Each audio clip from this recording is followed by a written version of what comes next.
acho importante o que o Pizzolato falou, porque, na verdade, nós estamos numa crise. Eu acho que esse, que para mim, é o ponto mais importante desse debate. Há uma crise do sistema.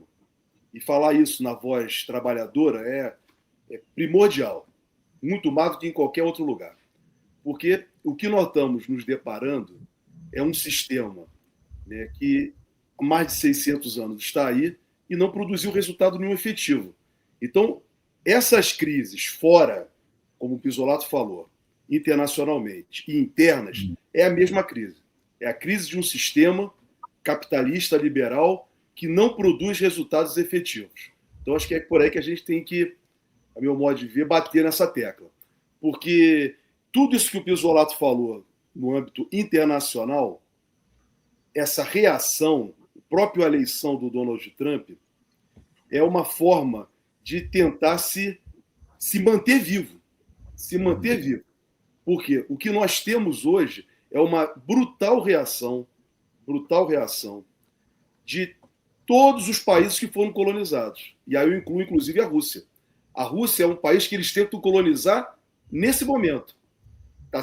Estão sempre tentando colonizar a Rússia. Então, todos os países que foram colonizados estão se insurgindo. Aí, por isso foi muito bom ouvir o Farinazzi nessa primeira parte, ouvir agora também aqui o Henrique, quando ele fala da China, né, porque a China ela apresenta para todo esse campo que chamávamos de em desenvolvimento, mas hoje, pelo que nós estamos vendo, o desenvolvimento está exatamente com esse campo, com aqueles que não eram acreditados, né, que eram desprezados, que eram sugados. Então, hoje é uma reação. Essa reação é grande, por parte desse campo, então, que chamam de sul global, maioria global, como queira. Veja, a reação aqui no Brasil ficou muito clara, nós fomos sentir isso aqui internamente, de uma forma muito contundente, exatamente no final da reunião dos BRICS aqui em julho, no Rio de Janeiro. Você veja, quando o presidente Lula, no final da reunião, foi o presidente Lula porque o Brasil era um anfitrião, apresentou, eram mais de 100 encaminhamentos apresentados. Mas o mais importante, quando o presidente Lula manifestou que os países do bloco do BRICS iriam passar a negociar em moedas locais, no dia seguinte, o Donald Trump ameaçou todo o bloco. Ameaçou fisicamente. O que ele está fazendo agora na Venezuela, ele ameaçou, né, de uma forma beligerante todo o bloco dos BRICS. O pessoal não estava nem aí para ele. Continuaram, deu as costas. Logo no dia seguinte a essa fala do Lula e da reação do Donald Trump, nós assistimos o Donald Trump interferir, agora sim, internamente no Brasil. Por que interferir no Brasil? Primeiro, meu modo de ver, a reunião dos BRICS, ao contrário do que foi comentado antes, a gente sempre especula, né? O problema é que, às vezes, a nossa especulação é sempre negativa, sempre muito negativa. Diziam que não ia dar certo, que ia ser errado, que o presidente Lula apostou errado. Na verdade, o presidente Lula tinha uma pauta de eventos internacionais esse ano no Brasil, desde o ano passado. Ele terminou novembro com o G20, então ele tinha que ter uma organização de pauta, não é que um fosse melhor ou pior do que o outro, né? Todos eram importantes, o Brasil considerou, sob a gestão do presidente Lula, todos os eventos importantes. Nós tivemos o G20 em novembro, no Rio de Janeiro, outubro, novembro. Tivemos em julho a reunião dos BRICS no Rio de Janeiro. E depois nós tivemos lá a COP30 em Belém do Pará. Tudo importante, tudo dentro dessa disputa, tudo relacionado ao fracasso do capitalismo. A própria COP30, que todo mundo falou, a COP30 não deu nada. Não é que não deu, ela deu. Ela é a demonstração da reação do capitalismo contra a sobrevivência da humanidade, sobre a sobrevivência desses países que eu me referi, que foram colonizados e que estão tentando dar alguma resposta. A proposta do Brasil foi muito interessante, mas o chamado mundo desenvolvido, que não é desenvolvido, ele não apresenta isso. Então, veja, o Donald Trump vai logo em seguida, ele abriu fogo internamente aqui no Brasil. Dizia ele, né? O Supremo Tribunal Federal está fazendo caça às bruxas, a bruxa é o Bolsonaro, né? Está bem claro. O caça às bruxas. É a própria. As big techs, aquele papo todo. Vou tarifar o Brasil. Aquela tarifação não tinha nada a ver com o Bolsonaro. O Trump está aí para Bolsonaro. Está nem aí para Bolsonaro. Na verdade, era uma tentativa de se impor ao país que estava, naquele momento, liderando o bloco dos BRICS, que é o Brasil, que estava fazendo a reunião no Brasil. Então ele estava dizendo, olha, vou interferir no Brasil, seja na política interna ou também na política externa, nas relações do Brasil com os Estados Unidos no comércio internacional. Então, Portinho, é muito bom esse tipo de reflexão que o tanto Farinazzi antes apresentou, como principalmente o Henrique, para nós termos a convicção de que nós estamos diante, por isso que a voz trabalhadora, volto a dizer, ela é importantíssima nesse momento, nós estamos diante, porque a voz trabalhadora se contrapõe a isso. Essa é a ideia. É se contrapor radicalmente. Então, não somos nós que estamos errados, não somos nós que estamos fracassando. Nós estamos reagindo. Quem está fracassando são eles. Volto a dizer, eles, o império e o colonialismo. Essa forma não apresentou e não apresenta soluções, apresenta só coisas ruins. Exploração, guerras, mortes, genocídio, como Gaza. Gaza, infelizmente, é ruim a gente falar isso, mas, veja, infelizmente, o que acontece em Gaza é a degradação moral de um regime, de um sistema. De um sistema. Esse sistema, o imperialismo norte-americano, associado com o colonialismo europeu e o sionismo, é essa demonstração, a degradação moral. Essa gente não tem proposta para nós. Então, dentro desse cenário, no Brasil também não estão passando por isso. No Brasil já há muito tempo.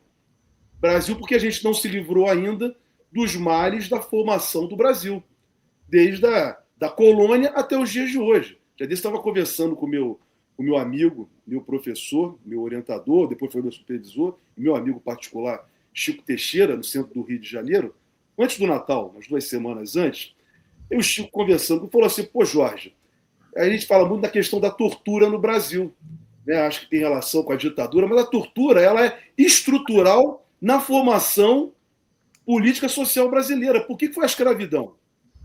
Toda a escravidão foi assentada no processo econômico, mas baseado também na tortura, que era aqueles açoitamentos, os assassinatos, né? E tudo isso perpassou para a República, e até hoje, até disse para ele, Chico, você me fez lembrar uma coisa aqui muito, muito séria, porque quando eu era criança, na escola, estava no primeiro ano, sei lá, na época, primeiro, não me lembro mais, era primeiro ano que a gente entra na escola, né?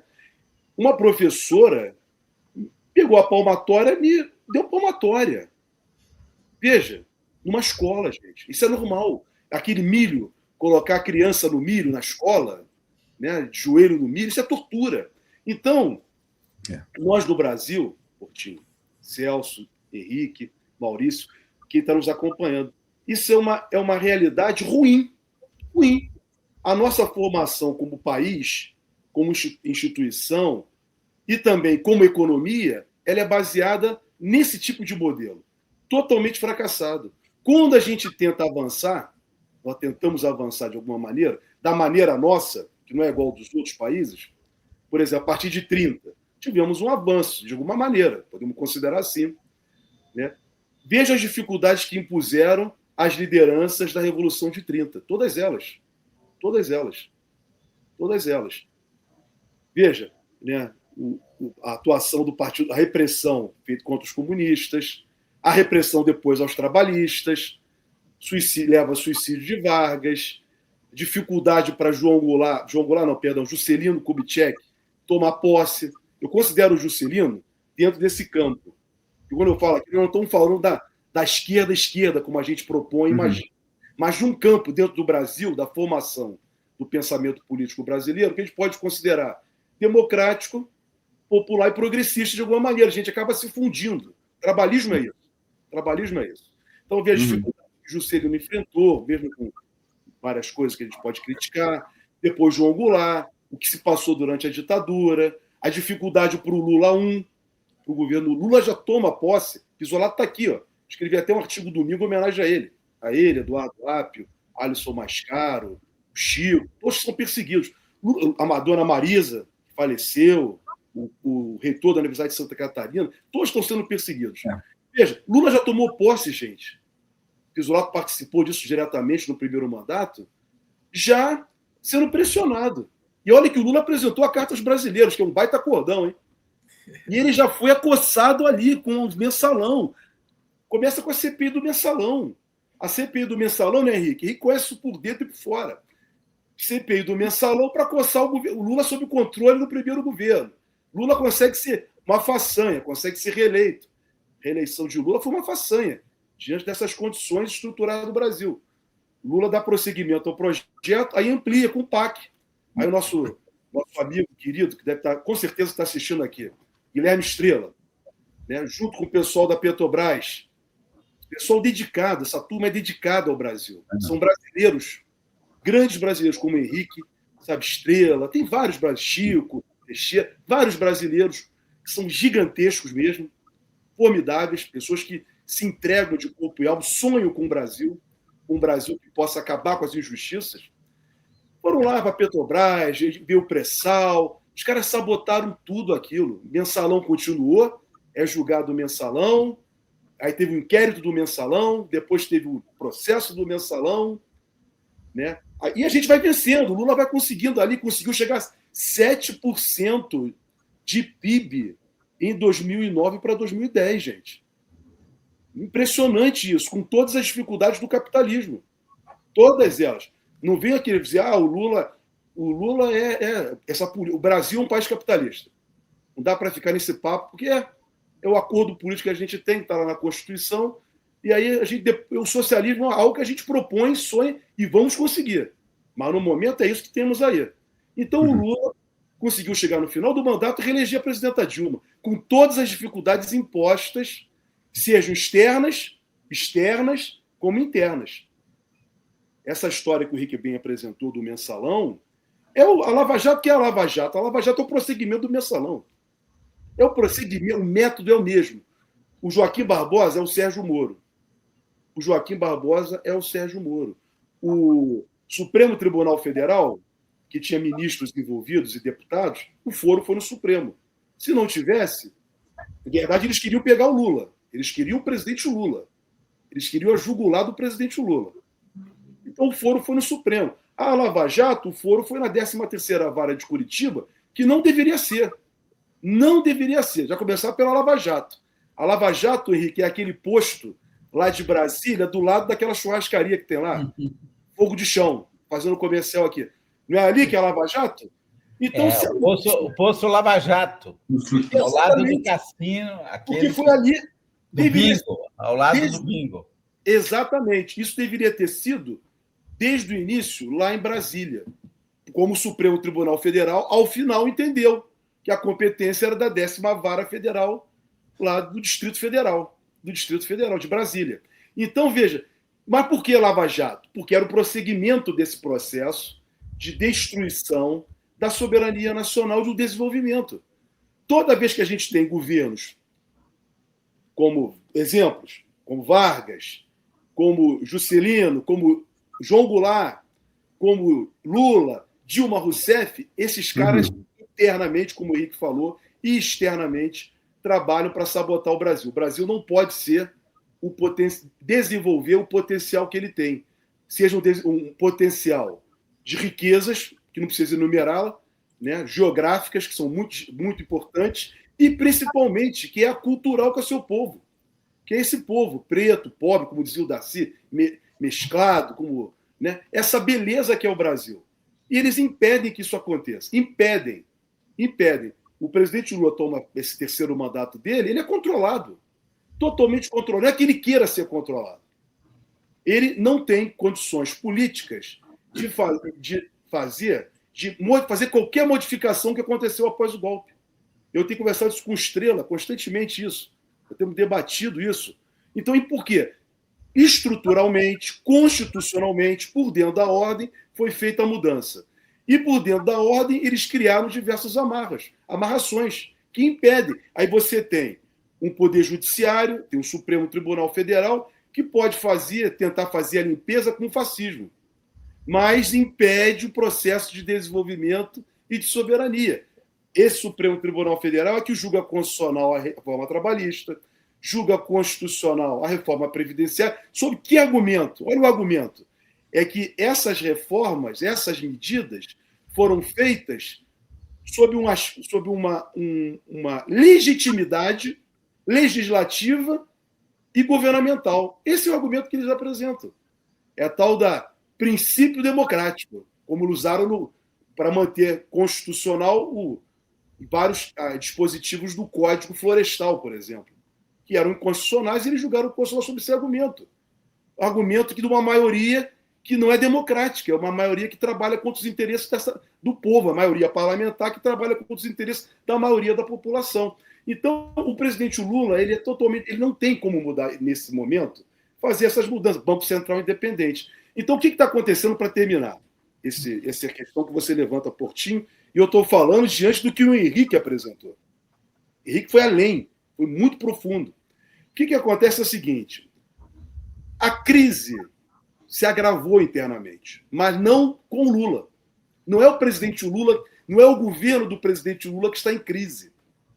Quem está em crise, primeiro, são os fascistas, que foram encarcerados. Mas quem encarcerou os fascistas fomos nós que pedimos, o campo democrático, popular e progressista, e a ordem, a classe dominante, que encarcerou ele. Nós fazendo o papel de movimentação popular, de agitação. E a ordem com o Supremo Tribunal Federal. O fascismo está acossado nesse momento.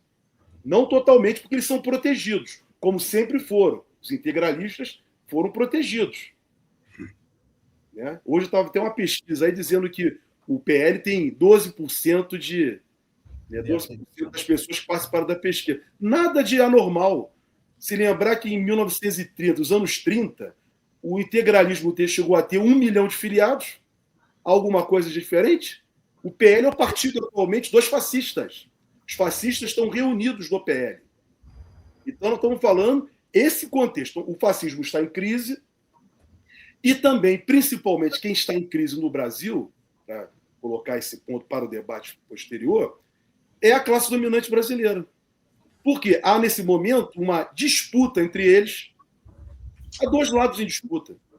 O lado financista, que controla efetivamente a sociedade, a classe dominante efetiva, e, de um outro lado, uma parcela dessa classe dominante que quer ser entrante.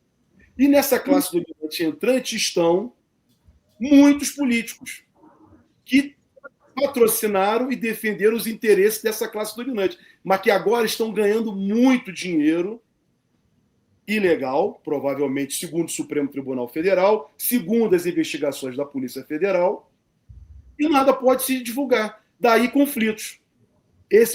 Há um conflito dentro da classe dominante brasileira nesse momento. Essa classe dominante brasileira está ruindo. Daí, mais uma vez, citar o Estrela e também o Piozolato, peço até vocês aí, Portinho, convide o Olímpio Alves dos Santos para vir aqui na Voz Trabalhadora. Foi presidente do Sindicato do Rio de Janeiro. O Olímpio e o Estrela, lá no meu canal, Jorge Folena Pensando o Brasil e o Mundo, por duas oportunidades, fazendo análise da sociedade brasileira no momento, diante dessas condições objetivas e subjetivas apresentadas, crise externa e crise interna, os dois, com muita lucidez e com muita maturidade, apontaram: a hora é agora. Agora é a hora para nós darmos um empurrão nessa classe dominante. Teremos que ousar. Se nós ficarmos disputando, fazendo essa disputa por como está sendo apresentada, nós não vamos avançar. Nós vamos perder mais 100 anos, como diz o Estrela e diz o Olímpio. E aqui, para concluir, digo o seguinte, volto a dizer, está evidente, para mim, particularmente, essa crise no seio dessa classe dominante. A briga é entre eles, não é com nós. Nós outros não temos que entrar nós não temos que entrar nessa história. Eles é que tem que se acabar. Está entendendo? Se você vai me perguntar daqui a pouco sobre o ministro Alexandre de Moraes, eu não vou fazer a análise dele de julgamento. Não vou. Mas eu vou fazer uma análise do que o Alexandre de Moraes está nos possibilitando discutir, que é a degradação moral do Poder Judiciário, o que não é novo. Nós tivemos uma CPI do Judiciário em 99, que o Antônio Carlos Magalhães andava com a chamada pasta cor-de-rosa. Pasta cor-de-rosa ameaçando juízes, desembargador, ministros e tudo mais. Só uma CPI ali. Aquela CPI conduziu, quando o presidente Lula foi eleito, a primeira fala do Lula, eu me lembro o dia porque tem uma ligação comigo pessoal, foi dia 23 de abril de 2003, em Vitória, quando ele disse que o Poder Judiciário era uma caixa preta no Brasil. Lula falou aquilo em consequência da CPI do Judiciário, que foi em 99, 4 anos antes. O governo Lula, com essa fala do Lula, ele promoveu a reforma do Judiciário. A reforma do Judiciário não foi a reforma que nós pensávamos, que o campo democrático, popular e progressista defendia. Foi uma reforma do Judiciário que criou um Conselho Nacional de Justiça, que nós estamos vendo agora que é falho. Muito falho. Por que é falho? Aí fica com essa história, tem que criar código de ética para ministro do Supremo. Que isso, gente? Se você criar um código de ética agora para ministro do Supremo, você vai estar aliviando eles das responsabilidades e erros que cometeram. Se você criar um código de ética nesse momento, eles vão dizer: então antes eu não fiz porque não tinha, então daqui para frente eu vou acertar. O passado, eles vão ficar liberados do passado. Eu estou falando de uma linguagem popular para que todos possam me compreender. É assim que funciona o sistema jurídico. Então, veja, aquela reforma do Judiciário, que gerou o Conselho Nacional de Justiça, quando você vê ministro que não negou, e agora eu vi o Procurador-Geral da República dizer que não é ilícito. De fato, não é ilícito a mulher do Alexandre de Moraes ter um contrato como ela tem. Não é ilícito. Mas é imoral. No mínimo, o ministro deveria falar para ela: querida, olha, não vamos nos envolver nisso, porque eu estou muito exposto. Eu sou o cara hoje mais exposto na República. Não vamos entrar nessa. O que nós ganhamos aqui é suficiente. O que eu já ganhei como advogado antes também já era suficiente para a gente viver bem e nossos filhos. Mas não. É aquela cobiça, aí o fracasso do regime. O fracasso de um sistema exploratório que vive dessa maneira. Mesma forma, o ministro Toffoli, pegar aviãozinho, mas não é só ele, são vários. Ministros do STJ, sob suspeição de venda de sentença com seus assessores, diversos desembargadores. Isso não mudou nada em relação àquilo que o Antônio Carlos Magalhães denunciou em 99 na CPI do Judiciário. Então, quem fracassou? Quem fracassou foi o regime, o sistema e o Poder Judiciário. Esse Poder Judiciário se mostra muito fragilizado. Está fragilizado. E agora está colocado no meio de uma guerra dentro desse sistema. Portinho, falei pra caramba.